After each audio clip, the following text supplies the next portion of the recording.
welcome to Vab Fashion's YouTube channel. Thanks for stopping by. Today we'll be learning how to make a bishop collar. Some people call it mandarin collar, but it's popularly known as bishop collar. So I have my basic bodies already cut out, both front and back. The neckline, I use a neck depth of 3 inches for the front and a neck width of 3 inches. For the back, I use the neck depth of half inch and 3 inches for the width. So I also went ahead. I came down from the neckline, from the front neckline, which is 3 inches. I came down from it by half inch, and then I created a keyhole there. So how did I create this keyhole? Like I said, I came down by half inch from the neckline. So from that half inch I came down by 3 inches, and then I got the midpoint of my 3 inches. I came in by half inch to create this curved shape. I used my armhole curve just to create this nice curved shape, okay, because I want to have a keyhole after the collar. And of course I slashed the half inch into two. So I'm going to be cutting a bias tape from my fabric that I'll be using to turn the keyhole, that's to turn the rough part. Before I'll go ahead to join the shoulders of these basic bodies, and then I'll show us how to cut our collar. So I've joined the shoulders together, and I've also gone ahead to turn the keyhole. You can see it. So now this is me taking my measurement, the measurement of the neckline. So I'll use my tape and make sure that I hope place my fabric on fold. You can place your fabric on fold, or you can measure it when it is opened. So right now I have 8 3/4. So because it is on fold, of course that is times 2. So 8 3/4 times 2 will give me 17. So that 17 I got, I'll be dividing it by 4. So when you divide your 17 by 4, like I'm going to do right now, you will get 4 and 4.3 4.37. Okay, so I have 4.37. Of course, we know that on our tape we don't have 4.37, we have 4.25, which is 4 and quarter. So I'm going to be using 4.25 plus a bar. That will be my 4 and 4.37, or we can just even go ahead to use 4.5. We can always trim out our excess. Okay, so the length of the collar I'll be cutting, I want to cut a length of 2 inches. 2 inches in the sense that it will have both my sewing allowance. I'm going to be using a sewing allowance of half inch at the upper part and then quarter inch at the down part. So automatically that means that by the time I take a sewing allowance of half inch at the upper part and quarter inch at the down part, I'll be left with 1 1/4 inch. So I'll be adding my 2 inches to the 4.5. So I've cut out my fabric already, as you can see. The length of this fabric is 13 inches. Remember I said I'm using 6.5. So my 6.5 is going to be multiplied by 2 on both sides. So that means I'm cutting a perfect square of 13 inches. So I folded my fabric into 4, as you can see, and I'm marking my 4.37, that's 4/4 and a bar.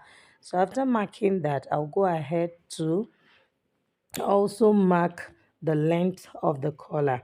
So as you can see, I placed it from the apex of my folded fabric, and I went ahead to mark my 4 1/4 and a bar. So I'm going ahead to mark my 2 inches, which is the length of the collar that I want to have. Okay, after doing that, I'm just going to connect my lines nicely and then get my scissors and cut it out. Okay, so here we are. So, and the good thing about this method is that you cut both for your lining and fabric and the main fabric at the same time, so we'll understand what I'm talking about. So I'm cutting it out. So now I have my fabric, my collar cut out, you can see. So I'm going to take my measurement at the lower part to measure and then see what I have. This method has a way of giving you your allowance. Remember that we're looking for the width of 17.5, And then, of course, we need our sewing allowance because we're going to turn the bishop's collar. So I'll be looking for a sewing allowance of 1 inch. So 1 inch, which is going to be half inch for the right and then half inch for the left. You can do even 1.5. It's better to be on the safe side. You can always trim out your excess. So you see, this fabric gave me 19 inches instead of 18.5. It gave me 19 inches. So that's why I trimmed out that little half inches. So me cutting out. Okay, so now I have my collar. You can see that I have two pieces. So which one is for the lining and then the other is for the main collar that you will see outside. So this is me taking my measurement to see what I have. So my actual measurement is 17.5. So can you see that I have 19 inches? Like I said, you can use 1.5. You can always trim out your excess. Okay, so I've already gone ahead to apply my gum stay on it, and then I've also taken it to my sewing machine and I've sewn on half inch at the upper part of the collar. So this is me notching it round so that it can lay flat. Remember, it's a rounded area, so you need to notch it to lay flat. So I'm going ahead to press it, making sure that it's laying really flat. You want to use your steam iron. If you don't have a steam iron, please sprinkle water on it so that it lays really flat. So this is me folding the 1/4 inch I said I'll be using as my sewing allowance. For the down part, I'll be folding this 1/4 inch only on the down part. That's only on one side. And the side I'm folding is the part that is going to be the outer part of the collar. So that is the side you're going to be seeing when the person is wearing the top. Okay. Okay, I'm done pressing it. So the next thing to do is to show us how we're going to fix it to the neckline of the top. Okay, so you can see that I folded just one of it. Like I earlier said, that's the part that is going to be on the outer part of the top. So I'll fold it into two and then go ahead to notch the center of the collar. This will allow you to balance up the neckline properly the way it should be. And then I'm also going to notch the midpoint too of the top. You can see, and of course the midpoint will have to be the back side. So after doing that, I'm going to now pin this collar. The part that I didn't iron 1/4 inch is the part that is going to be on the wrong side. Can you see how I'm placing it? So that's the part that is going to be on the wrong side of the top. So I'm going to pin it around the neckline, making sure that I align the center. That's the part I notched, making sure that they are all aligned. So I'll go ahead to pin it around the neckline and then I'll take it to my sewing machine and sew on 1/4 inch. Remember that is 1/4 inch, that is our sewing allowance at the down part. Okay, so when I'm done pinning it, like, you have to just make sure that you balance it up well. Remember that the collar is rounded. Meanwhile, the neckline is okay. The front neckline is also rounded, but you need to make sure that you are balancing it up well so that you don't have issues. That's why it's advisable to use 1/4 inch at the down part, and then you can use your half inch at the upper part. Okay, so I'll go ahead to stitch it down. Like you have seen, I've stitched it down already. So I'm going to turn this part. I just stitched it down on my 1/4 inch to the neckline. So you can see the collar. I've turned the other side down. So you want to make sure that you sew them together. So I'm now folding that 1/4 inch on that side. I want to sew it very close to the bias. You remember the bias I used to turn the keyhole.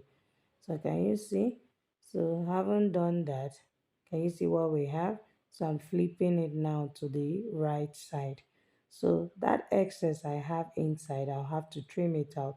So the other side too, I'm going to sew it down, making sure that I fold the 1/4 inch also. Can you see what I'm doing? I'm being very careful here so that it comes out really neat. So I'm sewing down the sewing allowance there, very close to the end of the neckline. That's where the bias ends. Okay, so can you see what we have there? So I'm also turning it to make sure that it's coming out well.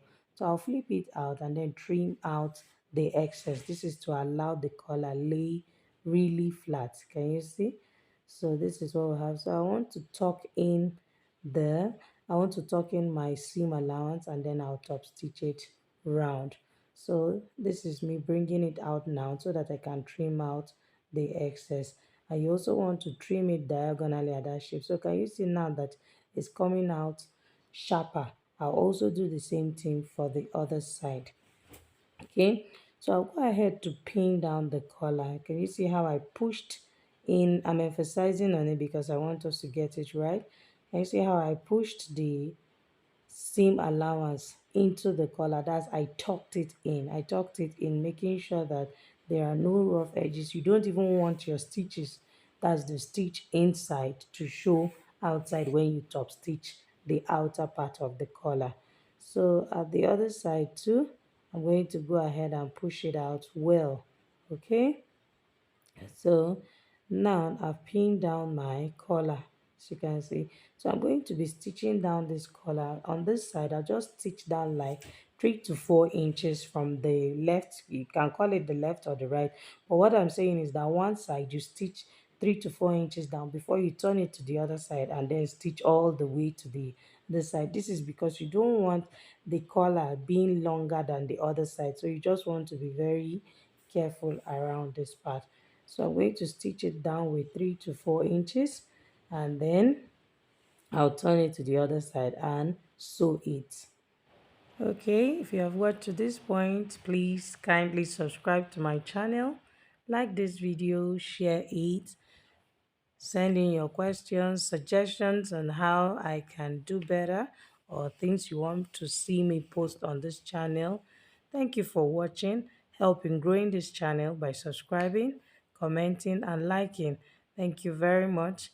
We'll soon be done with our collar. I will show us what it looks like.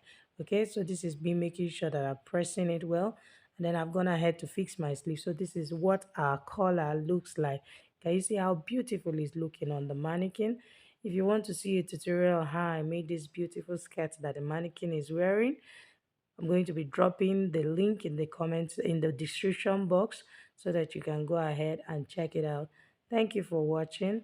See you in my next one. Bye.